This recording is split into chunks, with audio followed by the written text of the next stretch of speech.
Recently, a friend of mine took his son on a trip down the Colorado River through the Cataract Canyon located in southeastern Utah.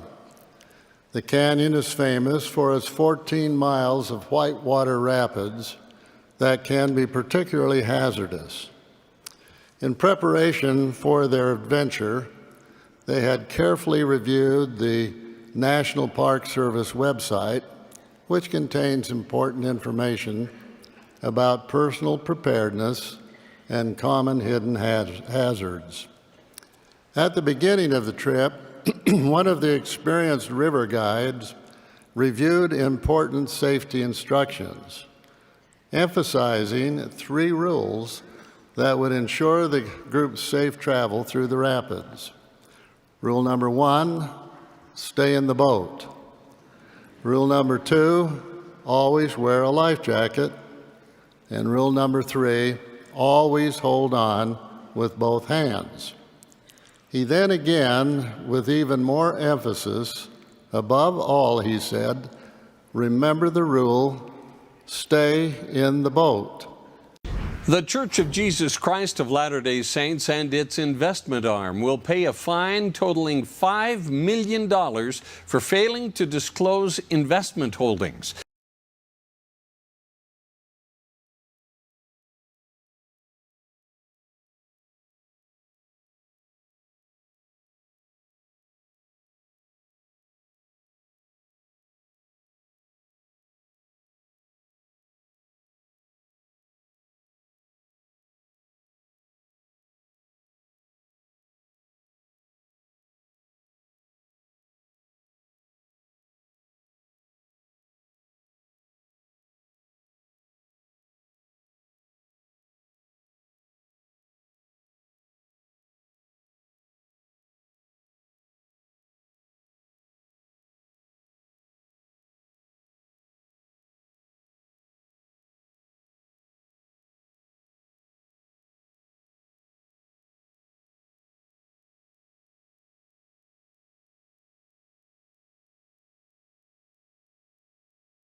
Travis Wayne Goodso. So do you mean to tell me that I didn't have access to the internet all day yesterday, and you knew about this news and you didn't tell me? You didn't go, hey Travis, you were right all along. Wow, how did you know? Yep, the Church of Jesus Christ of Latter-day Saints has gotten busted for their tithing racket. Only by the SEC, Security and Exchange Commission. It's because they were not disclosing the use of tithing to pay for or to buy stocks on the stock market.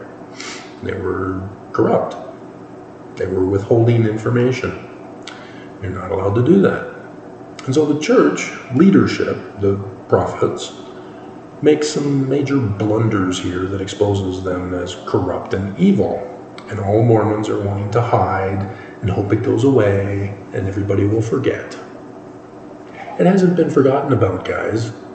It's been since when? 2019 in December when the whistleblower finally came out? I haven't let it go.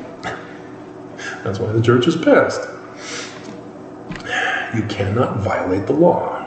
The church has been caught violating the law. And they were only fined $5 million. Petty cash.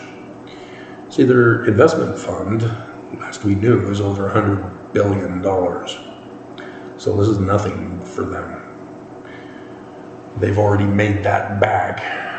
Oh, they made it back again. Oh, there it goes again, just with interest alone. And that's part of the problem when corporations get busted. They really don't get busted, they get a slap on the wrist and a minor fine that does not discourage them. And the prophets say, we are going to continue to do this. No one's stopping us. So we got fined. So what? Big Oil had been fined numerous times. They still are in business and making a profit. Tobacco industry got fined, which was pretty big, but they're still in business making a profit. And yet, yeah, there's something seriously wrong in our justice system here. But the IRS still to this day has not responded, as they are the big ones that need to expose that the church has been violating tax law on top of the SEC violations, which is evidence that yes, they have been. Because if they're not disclosing the tax or the stock investment, they're not disclosing it on their taxes either. And so, yeah, Mormons should be fearing and trembling here, because the church is no longer true. If it ever was, and I've been telling you it isn't, Brigham Young was not the legal authoritative successor. The church is Christian. It's not supposed to be Christian. Joseph Smith's church was Jewish. You know what? Have you never even read your Book of Mormon? 1 Nephi chapter 1, verse 2. When it says the book is written in the learning of the Jews, you need to study the learning of the Jews. And you didn't. You instead studied Christianity and what the corrupt criminal church told you to believe.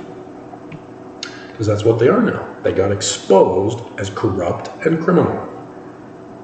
And they're just getting a slap on the wrist. So, yeah, well done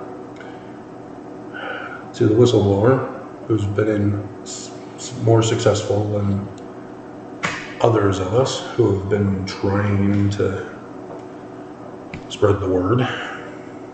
But Mormons should be leaving the church, and they're not going to, because you are now complicit in the church's crimes and corruption. Because that's what you're doing. The church is criminally corrupt, so you emulate their example and be criminally corrupt. Just like the people who tried to murder me in that former place that I used to have in the background.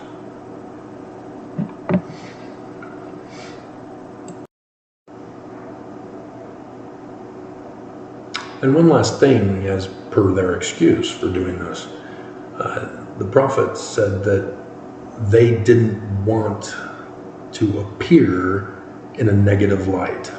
And that's code word for what we've already been told by the prophets concerning church history, is that we only want to talk about faith-promoting things. Committing crime is not faith-promoting. And thus the prophets can't disclose that they're committing crimes. It's these types of things that Mormons, it goes in one ear and out the other. It goes over their head, it goes between their legs, and whatever analogy you want to use. Because Mormons are brainwashed. And we can use scripture terminology. Hearts are hardened, you're blinded, etc., stiff-necked. But you just get angry at us when we point this out to you. And that doesn't prove the church is true, it just proves it's not true. Because you're projecting the anger away from the church and onto those of us who are trying to save you. And you will not be saved.